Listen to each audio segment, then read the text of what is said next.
bol plán. Kvety repu na oltár, vidím vaše komentáre nagrcané v mise kam. Ešte treba zháť, aby ste neboli tak prijebaní. Vaša tvár je tá jediná pravá, kde ste nabrali tú istotu, ha?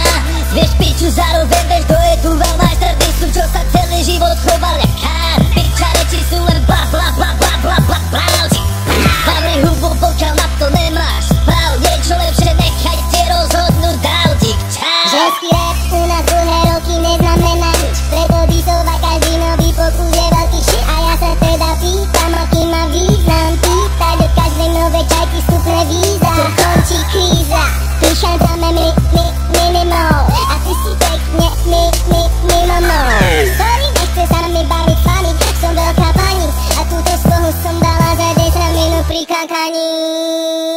Počuješ ten posun, alebo nám zastal rozum. Nechápeš to, tak poď sa do nás obuď. Môžeme si pičovať, alebo držať spolu.